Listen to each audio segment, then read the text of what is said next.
bienvenue à la librairie de Citre Confluence. Bienvenue à vous, David Fuenquinos. Merci beaucoup d'être venu ici avec nous. Avec plaisir. Alors, vous êtes ici à l'occasion de la sortie de votre dernier roman, Le mystère Henri Pic, qui vient de sortir chez Gallimard. Et je vais vous dire un peu comment on va procéder. Je vais vous poser quelques petites questions. Et ensuite, vous pourrez échanger avec le public. Ce sera un moment pour que vous, les lecteurs, si vous avez des questions, vous puissiez aussi les poser.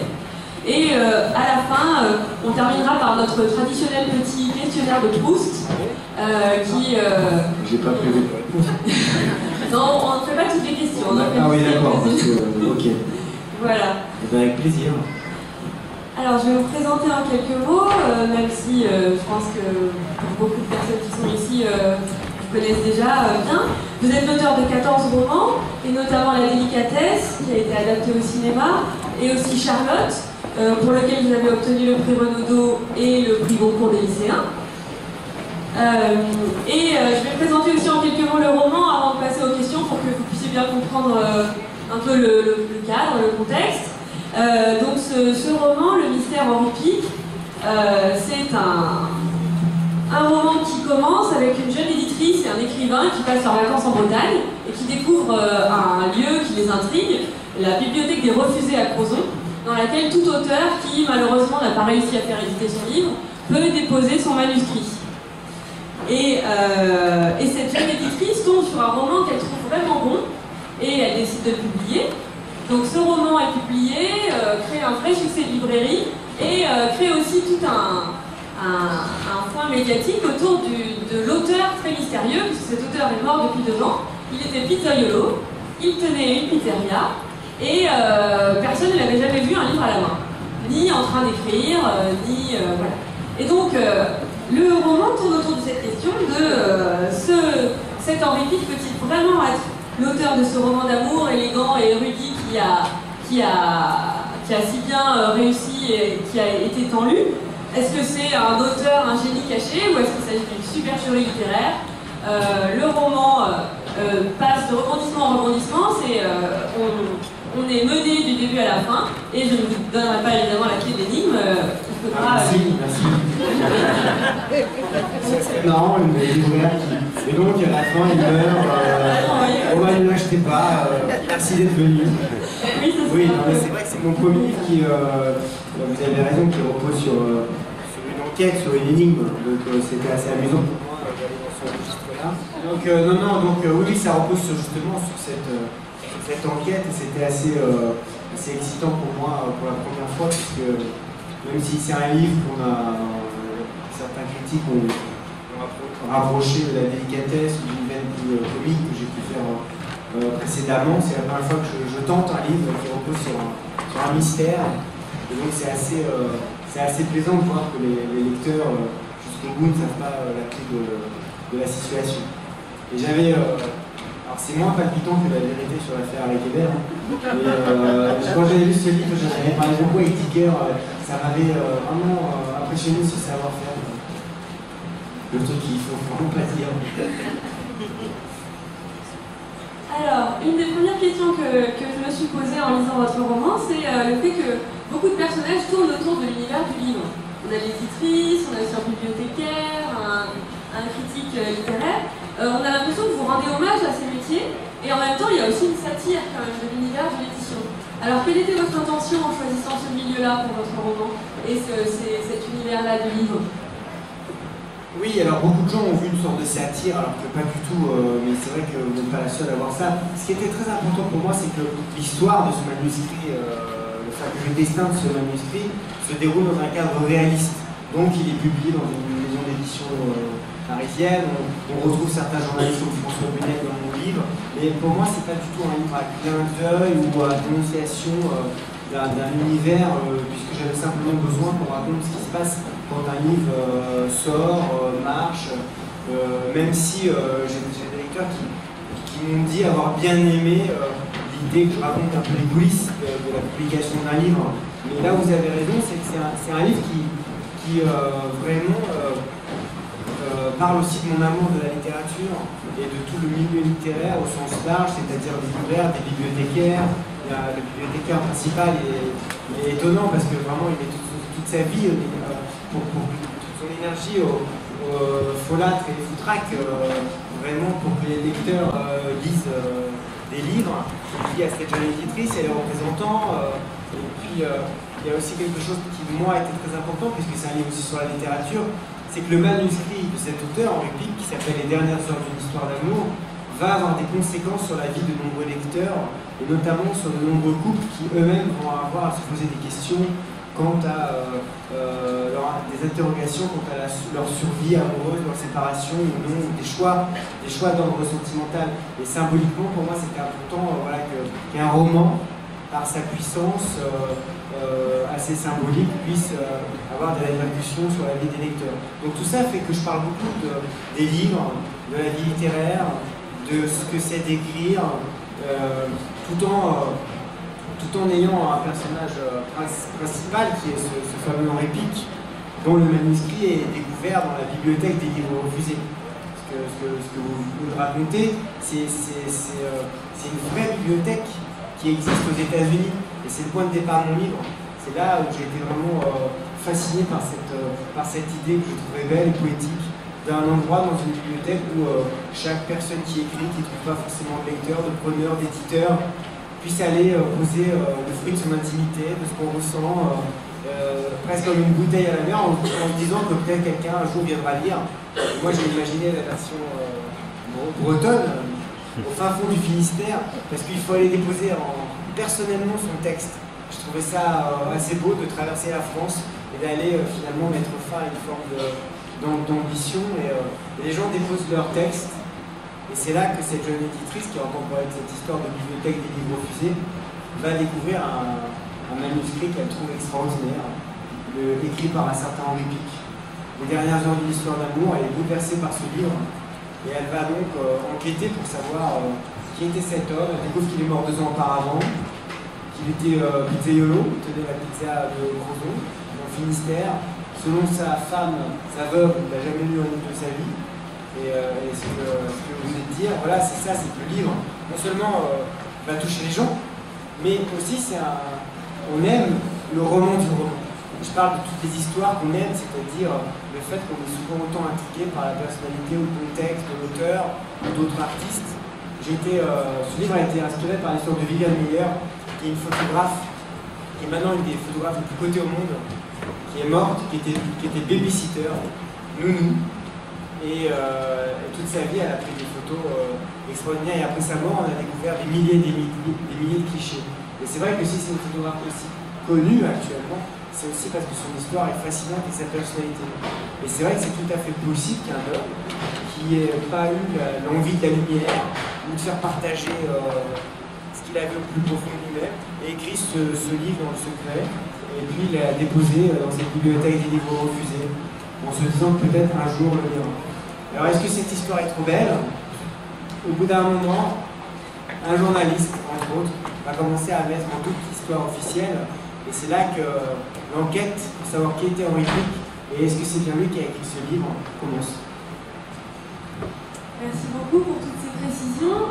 Justement, en vous entendant parler de Viviane Meyer, qui n'a pas développé une partie des photos qu'elle a fait au cours de sa vie, je pensais à une phrase qu'on trouve dans notre roman: écrire pour soi serait comme faire sa valise pour ne pas partir.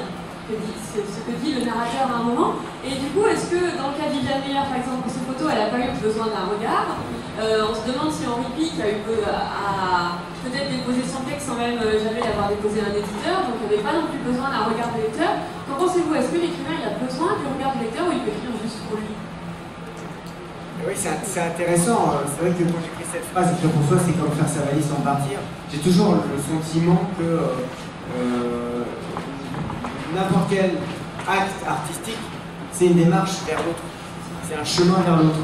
Ça ne veut pas dire la lumière, ça ne veut pas dire le plus grand nombre, ça peut être une seule personne. Et c'est vrai que Viviane Meyer, elle est un cas très particulier. Elle n'a pas développé, elle n'a jamais montré à quiconque ses photos.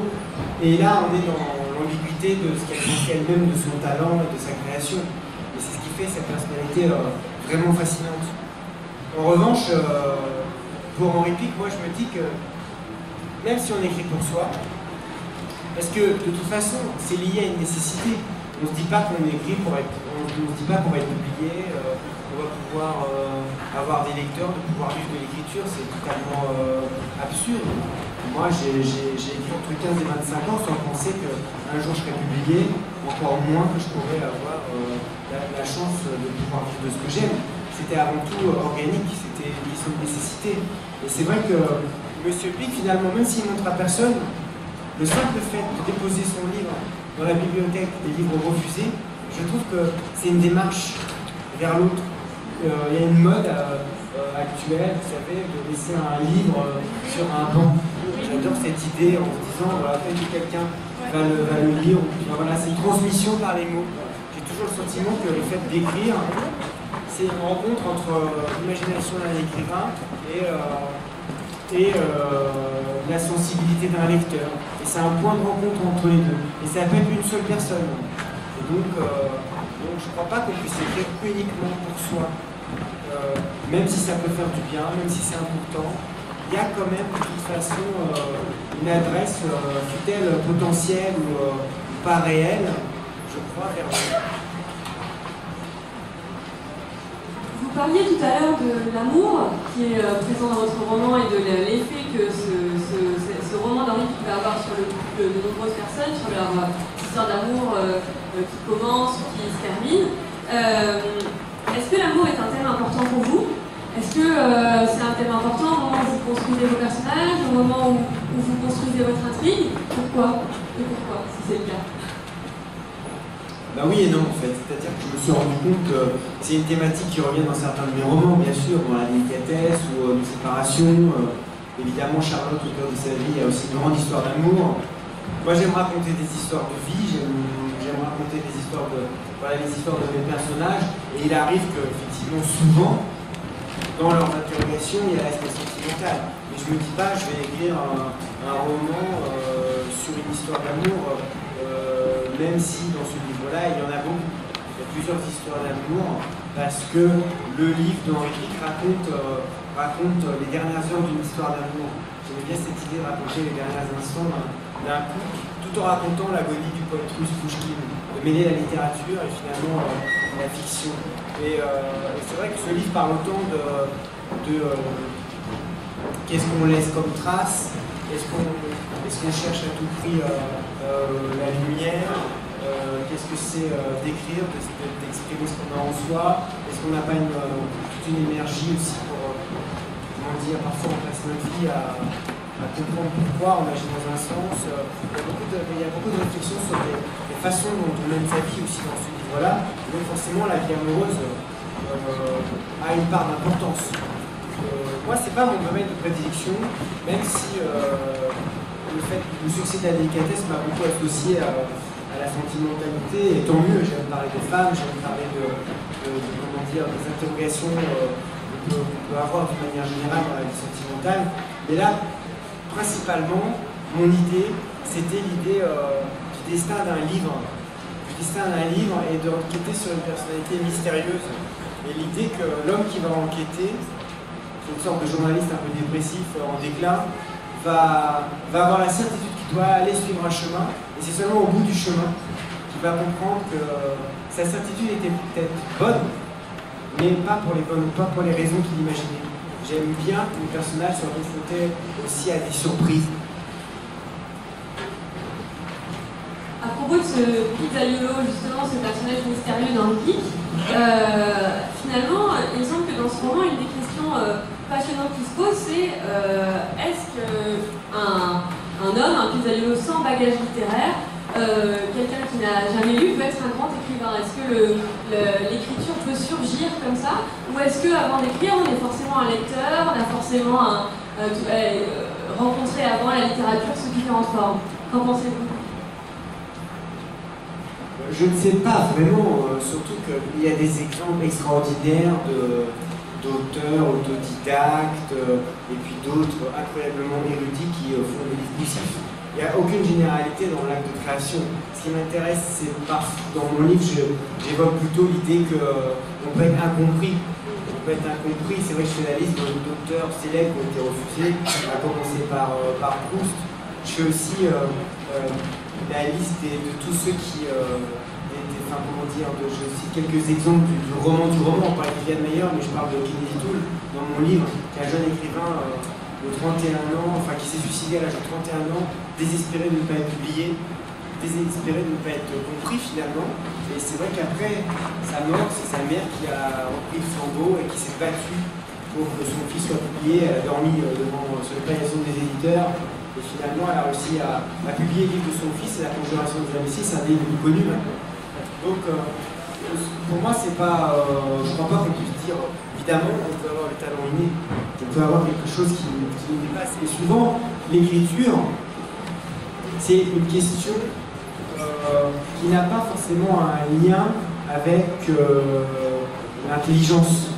C'est parfois une question en rapport avec le corps, la sensibilité, les capacités émotionnelles.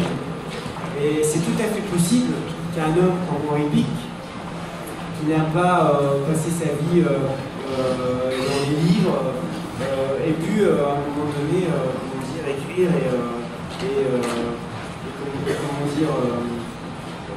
exprimer ce qu'il ressentait.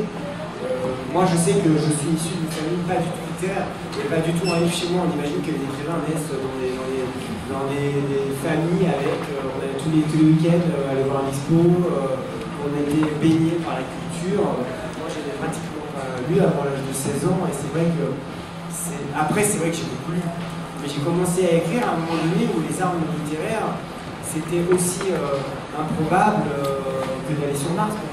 C'est-à-dire c'est quelque chose que je ressentais,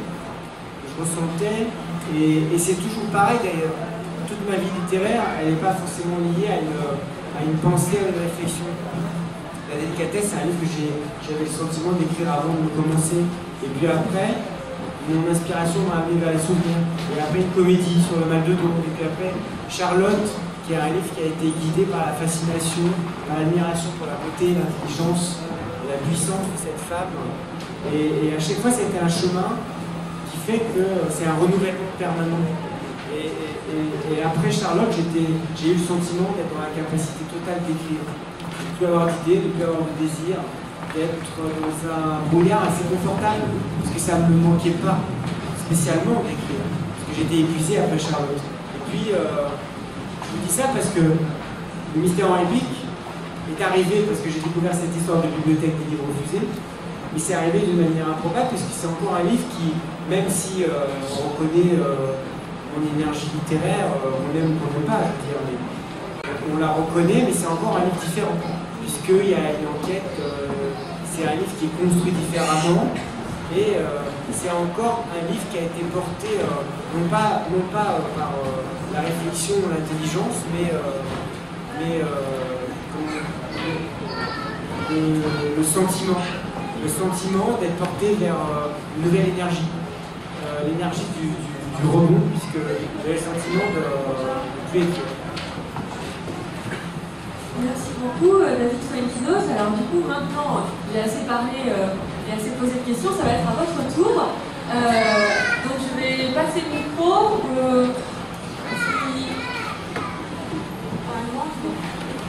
Je vais vous remercier déjà parce que j'ai été venue pour ce thème, j'ai passé un très bon moment. Attendez, elle vient de faire un compliment, je crois qu'on n'entend pas bien. Je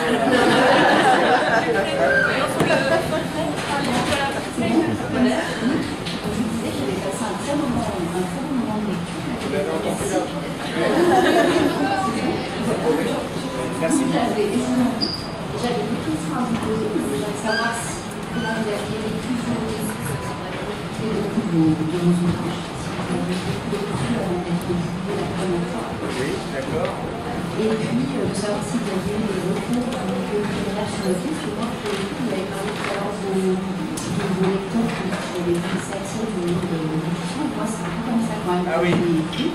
Ça m'a fait sourire. Donc voilà, je vais voir avec vous, notamment les auteurs. D'accord.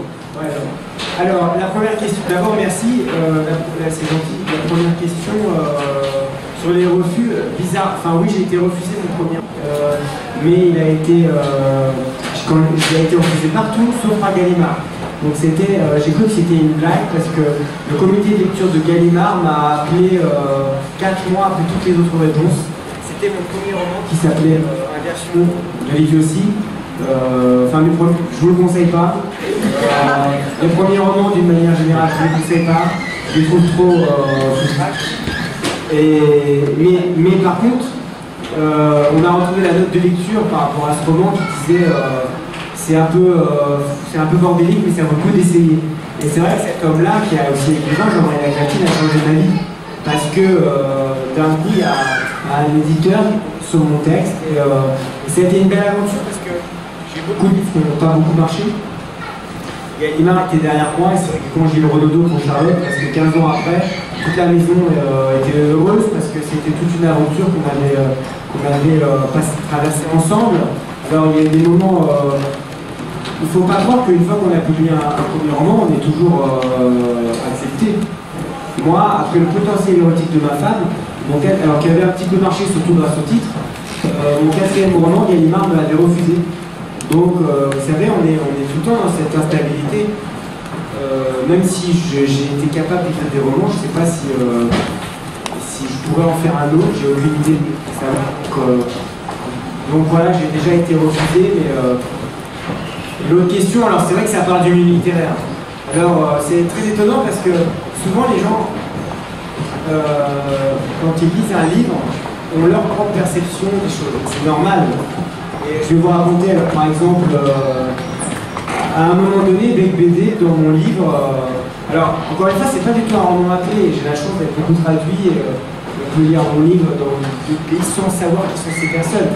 Et Bec BD, à un moment donné, fait une chronique en disant qu'Henri Pic, c'est lui. C'est tout à fait plausible, puisque tout le monde se demande qui il en profite pour faire la pub de son prochain roman. Et c'est plutôt un passage, moi j'aime bien la personnalité de Bec BD, je ne connais pas bien, mais pour moi c'est assez drôle et savoureux quand il fait ça. Et lui il m'a envoyé un message en me disant merci de m'avoir fait passer pour un crétin dans ton livre. Il dit bah ça m'est chapeau, mais ça prouve que voilà, cette satire-là, même si moi je ne l'ai pas voulu, dans ma façon de l'écrire, et de parler du milieu littéraire, il y a Bunel, quand j'ai fait La Grande Librairie par exemple, en direct, il me dit alors vous vous moquez du patron des éditions Albin Michel dans votre livre. Je dis mince, en direct, faut que je. Et je lui dis mais non, mais pas du tout. En plus, lui il a vu ça comme une moquerie. C'est pas le seul, alors que pour moi, pas du tout. Qu'est-ce qui fait le patron des éditions Albin Michel dans mon livre? Il se passe que le livre d'Henri Pic devient un très grand succès. Et c'est un livre qui a été découvert dans la bibliothèque des livres refusés. Alors lui, en tant que patron d'Albin Michel, il se dit je vais chercher un livre refusé par tout le monde et on va le publier avec un bandeau, un roman refusé 32 fois. Et je suis sûr que ça pourrait exister. Je suis sûr que les lecteurs seraient hyper intéressés par un roman refusé par tout le monde. On aura envie de le lire. Et je trouve que c'est une idée plutôt marrante. On entend là avec le lecteur. C'est une idée plutôt. Voilà, donc moi je le connais en plus cet homme-là et j'en fais plutôt quelque chose de malin. Mais chacun il voit forcément par rapport à ce qu'on ressent ou ce qu'on connaît. Mais ça c'est pas grave, j'ai l'habitude. Je dis à un moment dans mon livre que vous pouvez écrire n'importe quelle histoire, vous trouverez toujours quelqu'un qui va dire c'est incroyable, vous avez écrit ma vie. Alors quand j'ai écrit La Délicatesse, j'ai beaucoup de femmes qui avaient perdu leur mari, je pouvais comprendre. Depuis que j'ai écrit Je vais mieux, j'ai tous les gens qui ont mal au dos qui viennent me voir. Et je leur dis mais je suis désolé, moi je peux pas vous aider, j'ai jamais eu mal au dos. Alors là, ça les énerve. Mais après, pour les autres livres, je suis sûr que je vais avoir un pizzaïolo qui va me dire moi aussi, j'écris, je l'ai jamais dit à personne. Par contre, ce qui est marrant, c'est que quand j'ai fait C'est à vous, ils sont allés filmer la bibliothèque de Grenoble. Et ils sont allés, la journaliste est allée déposer un manuscrit dans la bibliothèque. Et ça, je suis sûr qu'il y a certains lecteurs qui vont aller cet été, s'ils sont dans le coin, aller voir la bibliothécaire, et ça serait marrant. Et ils sont allés la filmer. Alors c'était un peu, dans mon livre, c'est pas la vraie bibliothécaire, puisque c'est un roman. Sauf que dans mon livre, elle a une sorte d'aventure un peu érotique. Et je l'ai senti un peu gêné quand elle était interviewée. Elle était adorable, hein, et j'espère qu'ils vont tourner, ils m'ont invité, même le maire de la ville m'attend. J'ai fait une bonne pub pour Crozon. Tout dans mon livre devient vraiment la ville de tous les refusés. Tout le monde vient à Crozon. Et alors la bibliothécaire, l'assistante, elle dit déjà les écrivains sont des psychopathes. Alors les écrivains non publiés, merci, on va tous les taper. Oui, je voulais vous demander, monsieur David, est-ce que dans vos premiers romans, vous étiez accompagné d'un agent littéraire? Ah non, pas du tout. C'est pas dans la tradition vraiment française d'avoir un agent littéraire.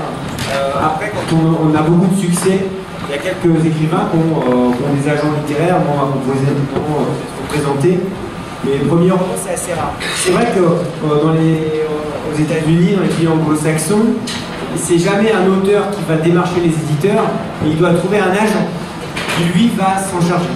Alors pourquoi vous posez cette question? Vous êtes agent littéraire? Non, pas du tout. Mais j'aurais peut-être besoin d'un agent littéraire dans le futur. Ma deuxième question, monsieur David, s'il vous plaît.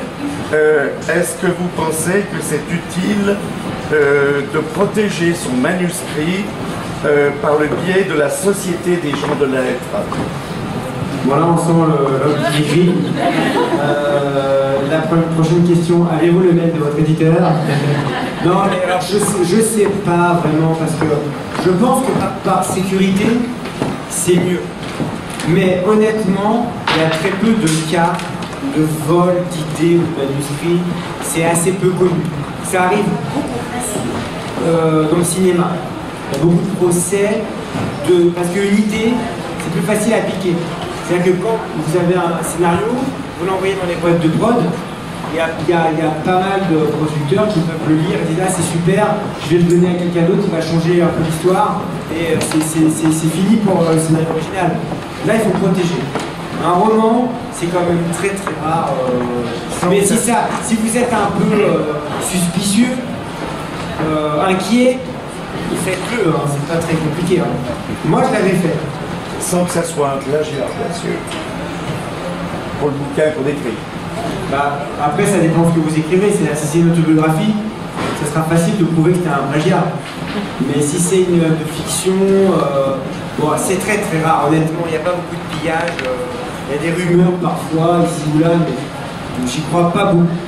J'y crois pas beaucoup au l'éditeur qui va dire ah tiens, j'ai ce manuscrit, tiens, je vais le passer pour le nouveau livre d'un tel ou un tel, et voilà. Ne vous inquiétez pas. Merci. La première, c'est dans le livre bibliothèque, un petit livre refusé, parce que chez vous, vous avez un endroit spécifique, vous avez pu mettre vos livres refusés. Le deuxième livre. J'en ai pas non plus forcément. Oui, alors j'ai 300 mètres carrés dédiés. Oui, qu'est-ce que j'en fais? Oui. D'accord. D'accord. Alors moi, j'ai pas, comme je vous l'ai dit, j'ai juste un manuscrit, mon premier roman, j'ai reçu des lettres de refus. D'ailleurs, c'est assez marrant parce que j'ai revu plus tard un des éditeurs qui m'avait refusé. Et j'ai dit, bon, je vais publier chez Gallimard. Et il me dit, ah bon? Il me dit, mais c'est pas moi qui l'avais lu. Bref.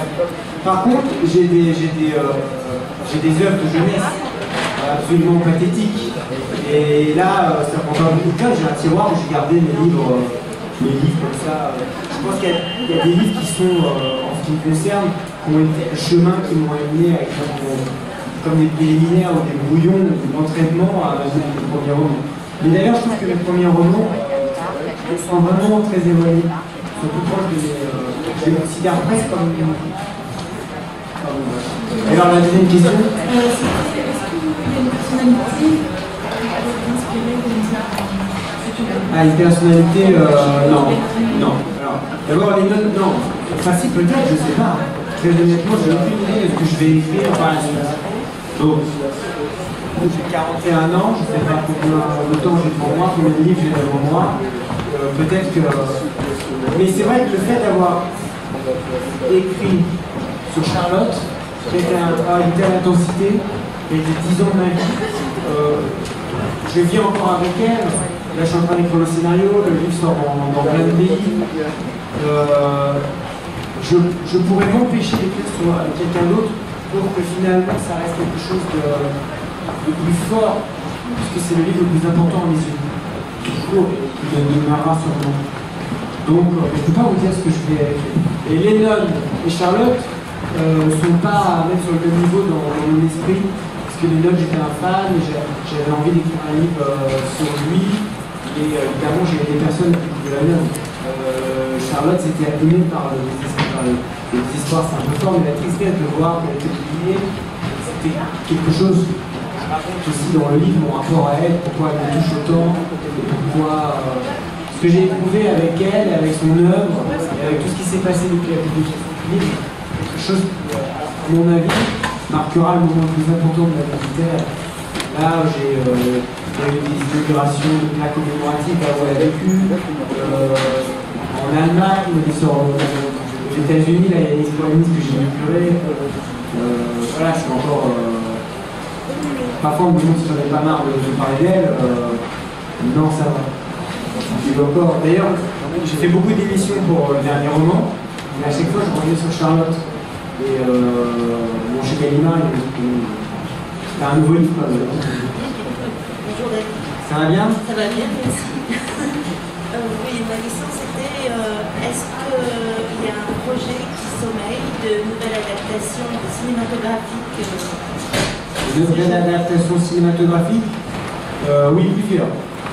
Alors le plus avancé, même si bon, voilà. C'est Je vais mieux. Voilà, qui devait tourner, doit tourner à l'automne prochain. Moi, je veux plus, avec mon frère, réaliser de films adaptés d'un de mes romans. C'est pas moi qui fais Je vais mieux. Il y a Charlotte qui est en téléphone en plein, mais c'est pas grave. Tu peux répondre. Hein. Il y a Charlotte qui est en cours d'adaptation, mais ça va prendre un peu de temps par Olivier Dahan, qui est le réalisateur de La Bombe. Et le Mystère en réplique a de nombreuses propositions, là, dont une très intéressante, un réalisateur que j'aime bien. Donc voilà les 3 projets d'adaptation, avec le plus avancé étant Je vais mieux. En ce qui me concerne en tant que réalisateur, si tout va bien, on va tourner en janvier prochain avec Karine Viard, notre nouveau film. Donc, on verra, mais c'est un scénario original. Oui, bah, espérons que ça se passe, mais c'est bien parti. Bonjour mademoiselle. Bonjour, alors je voudrais savoir pourquoi vous avez choisi de présenter le livre Charlotte écrit de cette manière-là en fait. Oui, alors c'est vrai que ça a surpris beaucoup au début.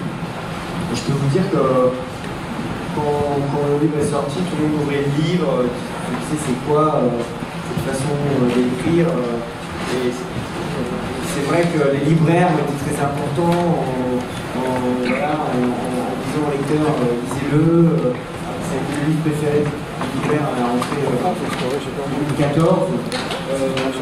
J'explique dans mon livre pourquoi je l'ai écrit comme ça. C'était une nécessité. C'est-à-dire que je me doutais bien que ça pouvait peut-être gêner le lecteur. Ça n'avait pas d'importance puisque c'était la seule façon avec laquelle j'ai pu écrire ce livre. Et pour moi, c'était quelque chose de physique. J'ai abandonné tout le temps parce que c'était trop difficile. Parce que la vie de Charlotte était trop difficile et que j'arrivais pas à trouver les mots. Et en allant à la ligne, j'ai pas fait de la poésie pour moi du tout. Même si ça y ressemble, ça n'en est pas. J'avais simplement besoin d'avoir un rythme de douceur, un rythme de silence et aller à la ligne. C'est quelque chose qui m'a permis d'écrire le livre. Et c'est vrai que mon éditeur nous était sûr parce que ça n'avait aucune importance pour moi que ce livre-là soit plus confidentiel que les autres. J'étais sûr au départ qu'il ne pouvait pas se vendre comme le livre précédent. Mais s'il y avait très peu de lecteurs, chaque personne qui allait lire le livre allait découvrir Charlotte et ça c'était inestimable à mes yeux. J'ai été vraiment surpris qu'au bout d'un moment, les lecteurs, malgré les réticences au début, et puis quand le bouche-oreille s'est installé, vraiment ont adhéré à cette forme. Et on fait que ça a donné un sentiment d'urgence, qui était celui aussi de la vie de Charlotte, puisque le rythme de la lecture s'accélère. Et pour moi, la plus belle les récompenses pour ce livre, ça a été d'avoir le concours des lycéens. Et donc c'est un livre qui m'a surpris parce que il est très facile à lire finalement. Alors que les premières semaines, c'est pas du tout ce qu'on me renvoyait comme retour de lecture. Donc je l'ai écrit comme ça parce que c'est la seule façon avec laquelle j'ai réussi à écrire. Et que pour moi, ça mettait aussi de la douceur. C'est comme un chant. L'histoire de Charlotte est tellement lourde, tellement tragique. C'était pour moi la seule façon de pouvoir lui rendre hommage. Parce que l'œuvre de Charlotte Salomon, malgré toutes les souffrances qu'elle raconte, toutes les brûlures qu'elle traverse, elle est pleine de lumière, d'humour, de fantaisie et de légèreté. Elle est solaire. Et j'avais envie qu'un livre qui raconte sa vie, de par la forme, essaye d'aller vers la douceur. Mais après, c'est toujours difficile, tu sais, d'analyser les choses. On m'a posé très souvent cette question. Et je pourrais, là je t'ai répondu en 3 minutes, mais j'aurais pu simplement dire, c'est comme ça que j'ai ressenti. Et j'ai pas pu le faire autrement. Et là je suis content qu'il soit sorti en poche, parce qu'il est beaucoup étudié au lycée. Ça pour moi c'est au-delà de mon livre. Je suis tellement content que les jeunes découvrent qui était Charlotte. Parce que je trouve qu'elle est vraiment un exemple de courage, de force. Quelqu'un qui surmonte l'adversité la plus brutale, avec à la force de sa beauté, de son intelligence, de sa culture. Et donc pour moi, elle est un grand exemple d'optimisme et de beauté. Et je suis content pour les jeunes qui parlent d'elle, comme si ils la connaissaient, ou comme si ils l'avaient rencontrée à travers mon livre. Et là, son poche fait que l'année prochaine, il y a pas mal plus de lycées, puisque c'est quand même bien plus abordable. Donc plus de lycées qui vont étudier, et ça m'a vraiment... Il y a même j'étais dans une rencontre, et il y avait un jeune qui m'a montré son profil WhatsApp, et c'était des photos de Charlotte. Et je me suis dit, tiens, voilà, elle est rentrée, elle est avec nous, quoi. Oui. Mes livres sont assez différents. Et c'est ce que je dis tout à l'heure. Tout le temps, là je suis content que les lecteurs retrouvent l'humour de certains de mes livres précédents. C'est pas pensé, mais je renoue avec l'énergie de certains de mes livres précédents à travers ce livre, tout en étant un peu différent. Et c'est vrai qu'il est bien plié. Quoi?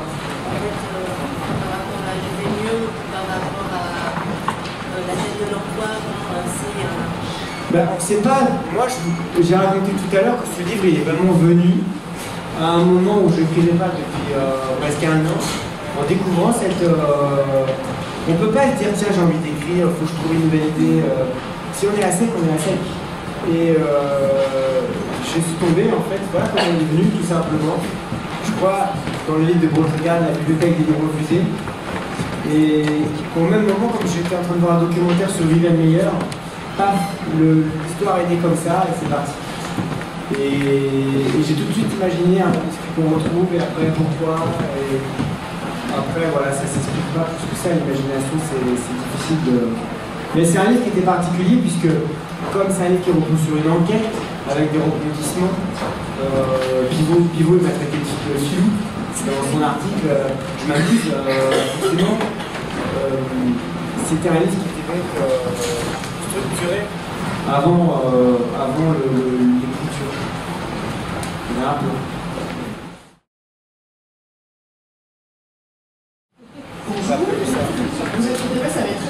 Bon alors oui, c'est court, il y a juste 300 questions. Il y en a 31, mais j'ai coupé. Bon alors, ouais. C'est parti? Okay, ouais. Quel est le principal trait de votre caractère? La fatigue. Oui, ça se voit pas, je travaille beaucoup, mais et la fatigue c'est un moteur. Bon bref, si je commence à développer, oui. Fatigue. Votre principal défaut? L'obsession. Votre rêve de bonheur? Aujourd'hui. À part vous-même, qui aimeriez-vous être? Ah. Louis Garrel. Je sais pas, il est beau. Les filles l'adorent. Je sais pas, non mais c'est spontané, c'est pas prévu. Donc demain ou dans 1 heure, j'aurais dit Federer. Je sais pas, c'est venu par Louis Garrel parce que j'ai vu à Cannes hier. Qu'est-ce que vous détestez par-dessus tout? Je déteste les gens qui téléphonent et qui laissent des messages. Un message. Ouais, j'aime pas. Alors surtout quand on laisse un numéro de fixe au bout de 2 minutes pour rappeler. Après, je sais pas, je trouve qu'on a les mails. Bon bref, là je passe loin. Là vous me demandez, j'aime pas ça. Mais si, c'est très bien. Le don de la nature que vous aimeriez avoir. Le don de la nature que j'aimerais avoir, oh, bah, c'est comment dire, l'ubiquité, la multiplication. Très bien. Quel est votre état d'esprit actuel? Au bout du rouleau. Non, je rigole. Non, folâtre. Ma devise. Ma devise. L'euro. Parfait. Merci beaucoup. La pousse, il n'y aurait pas de ça. Bon ben voilà. Bon, voilà, très bien.